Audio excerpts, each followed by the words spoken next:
warahmatullahi wabarakatuh. Selamat pagi, kelas 9. Apa kabar semuanya? Semoga kalian dalam keadaan sehat dan penuh semangat untuk belajar hari ini. Hari ini kita akan mempelajari topik yang sangat menarik, yaitu berpikir komputasional. Ini adalah keterampilan penting yang akan membantu kalian memecahkan masalah dengan cara yang terstruktur dan efisien, terutama di dunia yang serba digital ini. Mari kita mulai pembelajaran kita dengan penuh semangat dan rasa penasaran.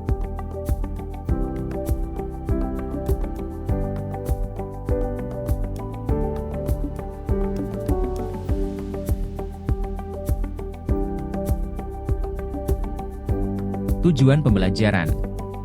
Setelah mengikuti pembelajaran, peserta didik diharapkan untuk dapat 1. Memahami pengertian struktur data. Pada bagian ini peserta didik akan diberikan pemahaman tentang definisi tentang apa itu struktur data, ilustrasi, dan fungsinya. 2. Mengenal jenis-jenis struktur data sederhana. Pada bagian ini akan memberikan informasi tentang jenis-jenis struktur data. 3. Memahami jenis struktur data array, dari 6 jenis struktur data yang akan dijelaskan. Pada pertemuan ini akan lebih difokuskan tentang array.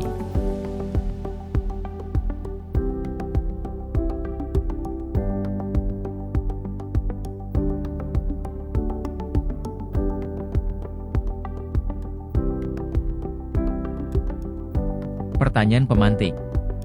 Untuk memulai pembelajaran ini, coba adik-adik menjawab pertanyaan berikut ini. Apakah adik-adik pernah membuat daftar nama teman untuk acara ulang tahun? Tulis di kolom komentar dan buatlah daftar tersebut di buku jurnal siswa ya.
Peta konsep struktur data.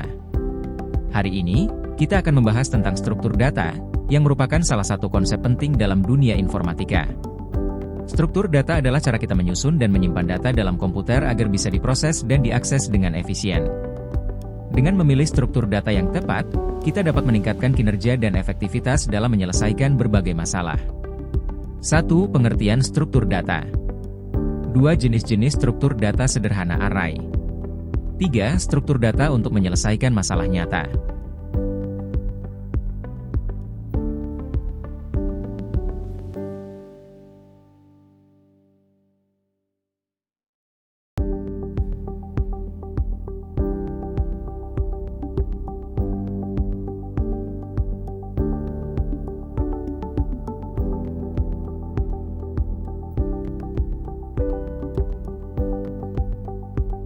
Definisi struktur data. Struktur data adalah cara atau metode untuk menyusun, menyimpan, dan mengorganisir data dalam komputer agar dapat diakses, diolah, dan dimanipulasi secara efisien. Dalam kehidupan sehari-hari, kita sering menggunakan struktur data tanpa disadari, seperti membuat daftar belanja, jadwal pelajaran, atau daftar siswa untuk keperluan tertentu. Setiap jenis struktur data dirancang untuk memenuhi kebutuhan tertentu dalam pengolahan data, seperti kecepatan akses, penyimpanan memori, dan pengelolaan data yang dinamis. Dengan menggunakan struktur data yang tepat, kita bisa menyelesaikan masalah secara lebih cepat dan efektif. Contohnya, ketika kita membutuhkan akses cepat ke elemen data tertentu, kita bisa menggunakan array. Jika kita perlu menyimpan data yang bisa berubah ukuran, kita bisa menggunakan linked list. Jadi, struktur data sangat penting dalam pengembangan perangkat lunak dan sistem komputer, karena membantu proses pengelolaan data menjadi lebih terstruktur dan efisien.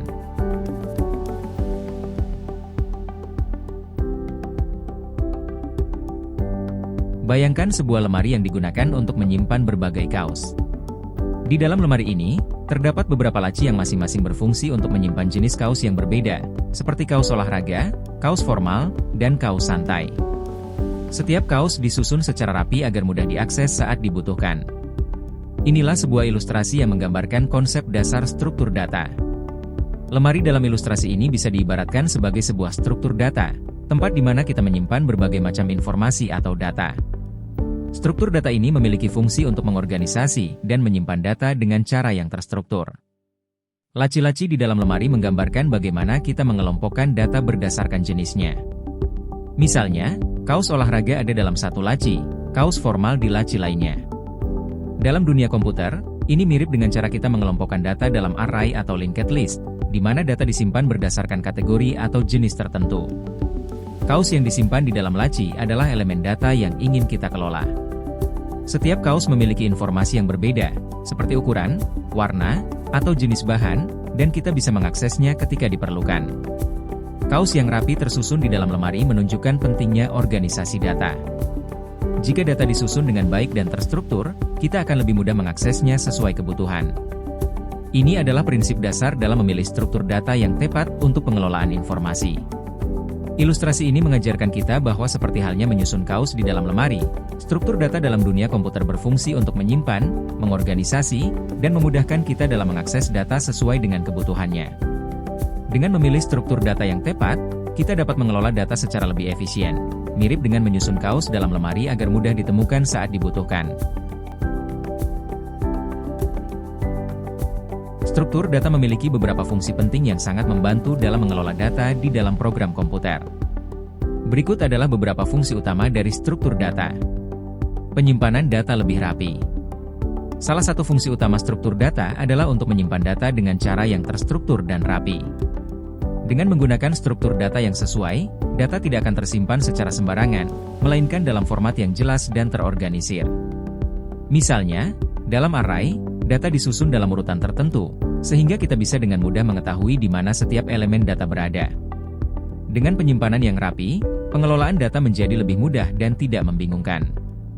Memudahkan akses dan pengelolaan informasi. Struktur data juga mempermudah kita dalam mengakses dan mengelola informasi. Dengan struktur yang terorganisir, kita dapat mengakses data yang kita butuhkan dengan cepat dan efisien. Misalnya, dengan menggunakan linked list, kita bisa menambah atau menghapus elemen data tanpa perlu memindahkan data lainnya. Akses yang lebih mudah ini sangat berguna dalam pengembangan perangkat lunak yang membutuhkan pengelolaan data dalam jumlah besar dan perubahan data yang sering. Menyelesaikan masalah pemrograman secara efisien. Struktur data yang tepat membantu kita menyelesaikan masalah pemrograman dengan cara yang lebih efisien. Misalnya, dalam kasus pencarian data, struktur data seperti pohon, trewe, atau graf memungkinkan kita untuk mencari data lebih cepat daripada jika menggunakan struktur data yang tidak terorganisir. Selain itu, struktur data yang tepat juga mengoptimalkan penggunaan memori dan waktu eksekusi, yang sangat penting dalam pengembangan aplikasi yang cepat dan efisien. Dengan demikian, struktur data tidak hanya berfungsi untuk menyimpan data, tetapi juga memainkan peran penting dalam mempermudah pengelolaan dan pemrosesan informasi, serta membantu pemrograman menjadi lebih efisien dan efektif. Jenis-jenis struktur data. Dalam dunia pemrograman, terdapat berbagai jenis struktur data yang digunakan untuk menyimpan dan mengelola data dengan cara yang terorganisir dan efisien. Setiap jenis struktur data memiliki karakteristik dan kegunaan yang berbeda, tergantung pada jenis masalah yang ingin diselesaikan. Berikut adalah beberapa jenis struktur data yang umum digunakan. Array, larik. Array adalah sekumpulan data yang memiliki tipe yang sama, disimpan dalam satu variabel, dan diakses menggunakan indeks. Setiap elemen dalam array memiliki posisi atau urutan yang tetap, yang memudahkan kita untuk mengakses data secara cepat. Sebagai contoh, dalam sebuah kelas, data nilai siswa bisa disimpan dalam sebuah array, di mana setiap indeks array mewakili nilai siswa tertentu. List, daftar. List adalah struktur data yang lebih fleksibel dibandingkan array. List memungkinkan kita untuk menambah dan menghapus elemen dengan mudah. Elemen-elemen dalam list tidak perlu memiliki tipe yang sama, dan ukurannya dapat berubah-ubah sesuai kebutuhan. Sebagai contoh, dalam daftar tugas yang harus diselesaikan, kita bisa dengan mudah menambahkan atau menghapus tugas dari daftar sesuai perkembangan pekerjaan. Dictionary, Kamusi. Dictionary menyimpan data dalam bentuk pasangan kunci nilai, key value, di mana setiap kunci, key, digunakan untuk mengakses nilai, value, yang terhubung dengannya. Struktur data ini sangat efisien untuk pencarian data yang cepat. Contohnya adalah kamus, di mana kata, kunci, dikaitkan dengan arti atau definisi, nilai. Dalam aplikasi sekolah, kita bisa menggunakan Dictionary untuk menyimpan nama siswa sebagai kunci dan nilai matematika sebagai nilai. Stack, tumpukan. Stack adalah struktur data yang mengikuti prinsip LIFO, last in, first out. Artinya data yang terakhir dimasukkan adalah data yang pertama keluar. Stack sangat berguna dalam situasi yang membutuhkan urutan pemrosesan tertentu, seperti dalam aplikasi Undo pada text editor, di mana tindakan terakhir yang dilakukan, misalnya menghapus teks, akan menjadi yang pertama dibatalkan. QW, antrian. QW menggunakan prinsip FIFO, first in, first out. Artinya data yang pertama kali dimasukkan akan menjadi data pertama yang keluar. QW cocok digunakan dalam sistem yang membutuhkan antrian, seperti pada antrian tiket bioskop, di mana orang pertama yang mengantri akan mendapatkan tiket pertama, dan seterusnya. Tree, pohon. Tree adalah struktur data yang menyusun elemen-elemen dalam bentuk hierarki, dengan elemen-elemen yang disebut node. Setiap node dapat memiliki satu atau lebih anak, children, dan hanya ada satu node yang menjadi akar, root. Tree sangat berguna untuk menyimpan data yang memiliki hubungan hierarkis, seperti struktur folder di komputer, di mana folder utama, root, memiliki subfolder dan file sebagai anak-anaknya. Setiap jenis struktur data memiliki kelebihan dan kegunaan yang berbeda. Pemilihan struktur data yang tepat sangat penting untuk menyelesaikan masalah. Array adalah sebuah struktur data yang digunakan untuk menyimpan sekumpulan data yang memiliki tipe data yang sama. Dalam array, data disusun dalam urutan tertentu dan setiap elemen data memiliki indeks atau posisi yang unik. Hal ini memungkinkan kita untuk mengakses setiap elemen dalam array dengan cepat menggunakan indeks tersebut. Coba bayangkan sebuah laci yang berisi 5 kotak. Setiap kotak memiliki nomor urut, mulai dari 0 hingga 4. Anggap saja bahwa setiap kotak ini dapat menyimpan satu data, misalnya nama siswa. Jadi, kotak pertama, indeks 0, berisi nama siswa pertama. Kotak kedua, indeks 1, berisi nama siswa kedua, dan seterusnya. Karena setiap kotak memiliki nomor atau indeks yang unik, kita bisa langsung mengambil nama siswa tertentu dengan merujuk pada nomor kotaknya. Misalnya, jika kita ingin mengakses nama siswa yang ada di kotak ketiga, kita cukup merujuk ke indeks 2, karena indeks dimulai dari 0. Dengan cara ini, array membuat kita lebih mudah untuk menyimpan dan mengakses data secara efisien, terutama ketika data yang ingin kita kelola memiliki tipe yang sama dan terorganisir dalam urutan tertentu. Sebagai contoh, array bisa digunakan untuk menyimpan data nilai ujian siswa dalam satu kelas, di mana setiap indeks array mewakili nilai seorang siswa. Karakteristik array. Array memiliki beberapa karakteristik penting yang membedakannya dari struktur data lainnya. Berikut adalah beberapa karakteristik utama dari array. Berukuran tetap. Salah satu karakteristik utama array adalah ukurannya yang tetap. Artinya, ketika kita membuat sebuah array, kita harus menentukan jumlah elemen yang akan disimpan dalam array tersebut. Setelah array dibuat, ukuran tersebut tidak dapat diubah. Jadi, jika kita membuat array dengan 5 elemen, kita hanya bisa menyimpan 5 data dalam array itu, dan kita tidak bisa menambah atau mengurangi elemen setelah array dibuat. Ini menjadikan array efisien dalam penggunaan memori, tetapi juga membatasi fleksibilitasnya jika ukuran data yang akan disimpan berubah. Tipe data sama. Dalam array, semua elemen yang disimpan harus memiliki tipe data yang sama. Misalnya, jika array digunakan untuk menyimpan angka, maka semua elemen dalam array tersebut harus berupa angka, seperti integer atau float. Begitu juga jika kita menggunakan array untuk menyimpan teks, maka semua elemen array harus berupa string. Karakteristik ini membantu menjaga konsistensi dan kemudahan dalam pengelolaan data. Akses menggunakan indeks. Setiap elemen dalam array diakses menggunakan indeks, yang dimulai dari 0.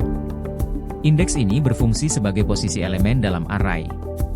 Sebagai contoh, dalam array yang memiliki 5 elemen, elemen pertama berada pada indeks 0, elemen kedua pada indeks 1, dan seterusnya hingga elemen kelima berada pada indeks 4. Dengan menggunakan indeks, kita bisa langsung mengakses elemen array yang kita butuhkan dengan sangat cepat dan efisien. Misalnya, jika kita ingin mengakses nilai pada indeks kedua, kita bisa langsung merujuk ke array 2. Karakteristik-karakteristik ini menjadikan array sebagai struktur data yang sederhana namun sangat efektif untuk menyimpan dan mengakses data dalam jumlah tetap yang memiliki tipe yang sama. Namun, karena ukurannya yang tetap, array lebih cocok digunakan ketika kita sudah tahu jumlah data yang akan disimpan sejak awal. Array satu dimensi dan array dua dimensi adalah dua jenis array yang digunakan untuk menyimpan data dalam struktur yang lebih terorganisir.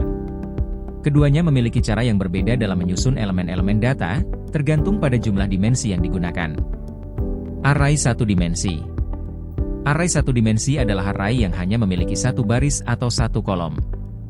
Ini adalah bentuk array yang paling sederhana, di mana data disusun secara linear dalam satu urutan. Contoh dari array satu dimensi adalah daftar nilai siswa. Misalnya, jika kita ingin menyimpan nilai ujian dari 5 siswa, kita bisa menggunakan array satu dimensi dengan 5 elemen yang mewakili nilai dari masing-masing siswa. Setiap nilai siswa disusun dalam satu urutan, dan kita bisa mengakses nilai siswa tertentu menggunakan indeks, seperti array 0 untuk mendapatkan nilai siswa pertama, array 1 untuk nilai siswa kedua, dan seterusnya. Array dua dimensi. Array dua dimensi adalah array yang memiliki dua baris dan kolom, mirip seperti sebuah tabel. Array ini lebih kompleks daripada array satu dimensi, karena data disusun dalam bentuk baris dan kolom, yang memungkinkan kita untuk menyimpan informasi yang lebih terstruktur. Contoh dari array dua dimensi adalah tabel nilai siswa, di mana setiap baris mewakili data untuk seorang siswa dan setiap kolom mewakili nilai untuk mata pelajaran yang berbeda. Struktur array dua dimensi untuk menyimpan nilai siswa di beberapa mata pelajaran. Setiap baris menyimpan nilai siswa untuk 3 mata pelajaran, misalnya matematika, bahasa Indonesia, dan IPA.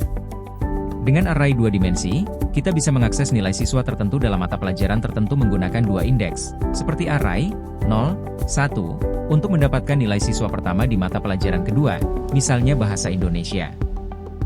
Kedua jenis array ini memiliki kegunaan yang berbeda tergantung pada bagaimana data disusun dan kebutuhan pemrogramannya. Array satu dimensi cocok untuk menyimpan data yang terurut dalam satu garis, sementara array dua dimensi lebih cocok untuk menyimpan data yang memiliki dua kategori, seperti tabel nilai atau matriks.